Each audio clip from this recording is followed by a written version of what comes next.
Hey guys, OG Albina here, bringing you guys my IBL Season 6 draft analysis. So new Wi-Fi league that is coming to the channel that we applied for and ended up getting into. So huge shout out to the admin team and owners of the league for giving us this opportunity and all that stuff. But yeah, with that being said, let's just jump right into the draft analysis. I don't want it to drag out and be one of those 40-minute videos, and I know if I ramble too long, it definitely will be. So going into the draft, we had the 5th pick overall, I believe. And I really wanted to try something new. There was obviously still some great things left on the board. But one mon in particular that I was really hoping would last to me, and ended up did last to me, as you can see, is going to be Mew right here. Mew is a mon that I never have ever drafted before, which is super unfortunate because I feel like it's a mon I can definitely excel with. I really enjoy the building aspect of Draft League, of this format and stuff like that, being able to tinker with EVs, movesets, items and stuff like that. And Mew is the perfect Pokemon for that. It gets basically every move in the game. Very, very balanced stats, can lead to some fun spreads and stuff like that. Great offensively, great defensively, great in a utility role, stuff like that. So I figure it's the perfect one to start off and, try and build a team around, and try and have a successful season with it in this respect. So yeah, Mew's going to be our first pick overall, and going in, I want to take pressure off Mew to where it's not forced into a very defensive role every week. That means I want to have good bulky pivots, I want to have good defoggers, I want to have good stealth rockers, so it's not forced to run rocks every week and stuff like that. And going into my next pick, I figured I'd find a very good bulky pivot, a very good defogger and stuff like that in Mega Scizor right here. So yeah, Mega Scizor was going to be our second overall pick. It's a mon I have used before, and I definitely love using it. It's very threatening late game as a sweeper. It's a great pivot. Technician bullet punches hit super hard, even if not invested. I believe it's base 150 special physical attack, which is nothing to scoff at, even if it's running in a very, very defensive role. It obviously hits super hard. Base 140 defense, which is great. Base 75 speed. People sleep on the speed. It does have a pretty good middling speed tier. We can definitely run some speed in there and get some good mileage out of that as a faster bulky pivot and stuff like that. Has access to defog, sword dance. Curse is definitely a terrifying set. It's really hard to break through if you don't have the correct special breakers, that's for sure. Access to knockoff, access to roost for reliable recovery. Just a very solid mon overall, and really excited to use it. Takes pressure off of Mew, like I said, as a defogger, as a bulky defensive pivot, stuff like that. So with our third overall pick, I ended up picking up another Stealth Rocker right here in Kommo-o. Now, Kommo-o doesn't necessarily want to run Stealth Rock every week. It's a great offensively, great as a sweeper. This is another mon that I have used before, and I absolutely love it. Access to 3 cool abilities, 2 really cool abilities in Bulletproof and Soundproof. Overcoat has its uses. Don't get me wrong, I definitely can see myself running Overcoat in specific matchups, depending on what I want this to come in on and check and stuff like that. But Bulletproof, making it immune to moves like Shadow Ball, Sludge Bomb, stuff like that. And then Soundproof for, sound-based attacks like Boom Burst and, things like that, which is, against, or Hyper Voice, which is, again, super nice for our Kommo-o right here. Again, like I said, it's a great sweeper in Dragon Dance. It's a great Z user. And spoilers, this is going to be one of our Z captains. We only had a certain amount of Z points to use, so we couldn't, we actually weren't able to make Mew one of our Z captains, which does suck. But if I wanted to make Mew a captain, I couldn't make stuff like Kommo-o a captain, which I feel like Kommo-o needs Z more than Mew does to be successful, if you know what I mean. Like, Mew can still be an amazing Pokemon without Z. I feel like Kommo-o suffers greatly in that sweeper role if it does not have, a Z move to, bust or nuke one of its checks. Other than Dragon Dance, it also has access to Bulk Up, so a bulkier Bulk Up set with Drain Punch or something like that could be great. Has access to Autotomize, which is great if we just want to boost up our speed, maybe like a Weakness Policy set and go Weakness Policy Autotomize or something like that, because it does have amazing natural bulk, and honestly, 75 HP, 125 defense, and 105 speed def is, super bulky. And then it's also great mixed or just as a pure special attacker. 110 base attack and then 100 special attack. It can obviously go both sides pretty easily. Great coverage in elemental punches, earthquake, close combat, and dragon stab, obviously. Iron Head and poison jab for fairies. Has access to taunt, which is super nice. Stealth rocks, just a great mon overall. It's honestly one of my favorite mons to use in this format, and I'm really glad we ended up picking it up, because at this point we have a second stealth rocker, we have a second defogger, so that already in itself takes some pressure off of me. And with our 4th pick overall, we end up grabbing Greninja. So Greninja right here is another great mon that I've used in the format very much. Very, very fast and base 121 speed, I believe. So this does give us a little bit of speed. We were kind of, you know, on the slower side at this point. We had a base 100, base 75, and base 85, I believe. So Greninja gives us that base 121 speed tier. It gives us a water type. Great coverage.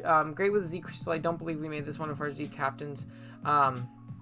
But again, it is very, very solid in that way. It can go mix just like Komodo, and I think that's very valuable in a Pokemon like this. It can also has access to spikes and T-spikes. So right now we have Stealth Rock spikes and T-spikes. We are just missing webs, and we'll have every single hazard in the game. And, you know, hazard stacking is obviously very, very valuable and very great. Just forcing our opponents to defog, in all honesty. We don't really have a very hazard-weak team at this point. So Greninja is definitely great in that respects. Access to U-turn for pivoting.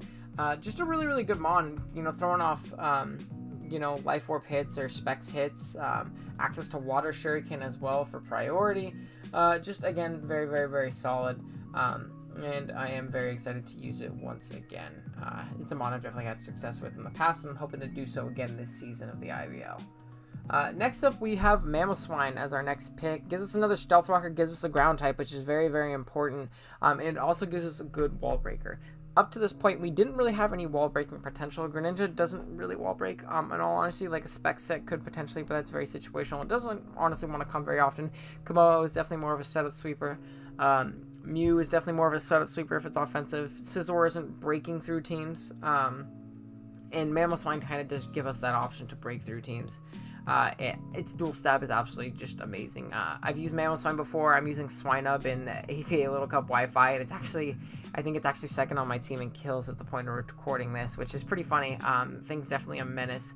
Just with, you know, Ice Stab to hit those mons, you know, above the ground flying that Earthquake can't hit is, you know, super, super valuable. And again, it gives us another Stealth Rocker. And yeah, that's going to be Mamoswine. Really, really solid for this team, in my opinion. Next up, we have Ribombee. I ended up dipping down to tier 4 for my next pick because I saw tier 4 Ribombee, which in my opinion is an absolute crime. This mon, very fast, base 124 speed, I believe. Access to U-turn, access to Quiver Dance, Sticky Web. I believe it gets stuff like Encore. I believe it gets Aromatherapy too. Let me double check that just so I know going forward, because that's kind of important, it being on my team and everything. Yeah, it does get Aromatherapy. You know, access to Quiver Dance, like I said. It has access to dual screens, I believe, as well. Stun Spore to slow things down, as well as Sticky Web. So this mon is super, super solid, and I usually do see it in tier 3, but tier 4 here, I don't necessarily agree with that placing, but I will definitely take it, because right now we have every single hazard in the game at this point. This actually does give us another defogger as well, though it usually will never end up running it. It does have access to it, so, you know, again, less pressure on Mew to do so. Good setup sweeper against teams with iffy steel types, and we do have Mamoswine to break through those steel types. We do have Komodo to break through those steel types.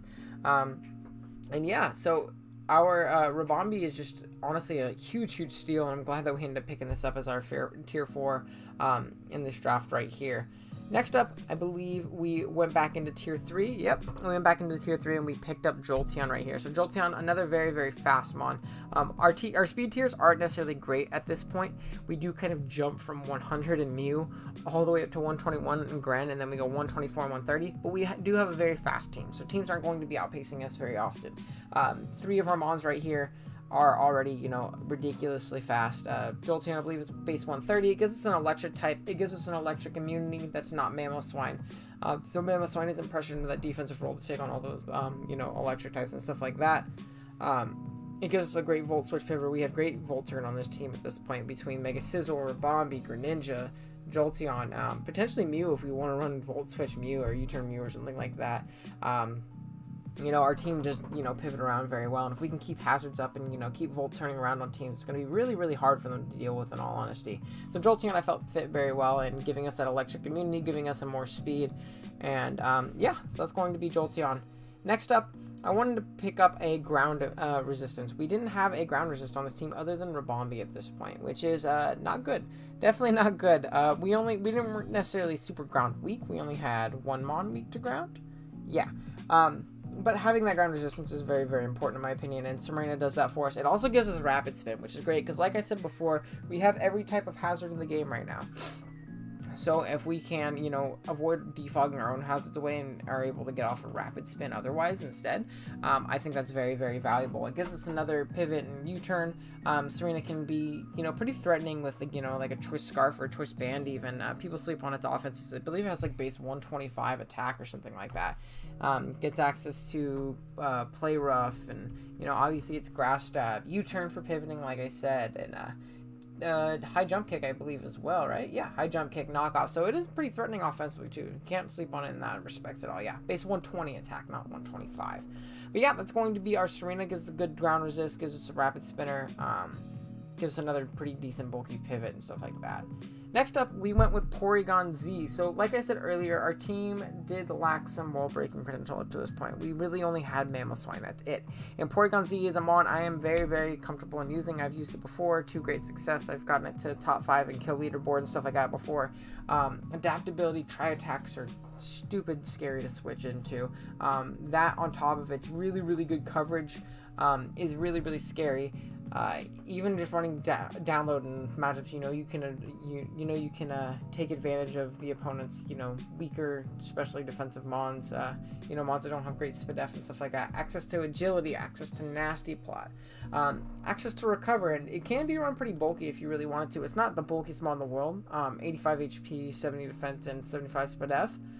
But it does, it can definitely run bulkier sets, and, you know, run, like, I've run sub, recover, tri-attack, thunderbolt before, and it, you know, did really, really well. This is a great, it has access to thunder wave and toxic and trick room, so it has good utility as well. Magic coat, foul play if you really need to run foul play, Porygon Z, which would be great. It's great choice scarf, great with the choice specs, and under webs, this thing is terrifying. You know, a lot of the ways people end up taking on Porygon Z is by just revenging it, because its coverage is really dumb, and adaptability, tri-attacks are really dumb, and 135 special attack is really dumb. So switching into it really isn't an option in a lot of matchups. So if we can eliminate people being able to revenge it and just run choice specs, tri-attack, and, you know, nuke things like that, obviously really, really nice, and just punch holes for things like our Mega Scizor late game or our Komodo late game or something like that. So yeah, that's going to be our Porygon Z. Next up, we dipped into tier 5. We picked up Archeops. I wanted to patch up my speed tiers a little bit. As you can see before, we kind of jumped from 100 all the way up to 121. We didn't have anything in between, so those 115 mons, those some of those 110 mons could honestly just pretty easily run Adamant or Modest versus. So I wanted to grab something that could do that with a decent amount of value and that kind of fit the team still as well. So I ended up going Archeops. Arceus does hit that base 110 speed tier, which is great. You know, the defeatist ability is what really holds it back, but other than that, it really is just a huge menace. 140 attack and 112 special attack with 110 speed, so it is excuse me, man. So it is really threatening, you know, before it does drop below, and we can always roost up to get that health back potentially. Has access to defog, has access to stealth rocks.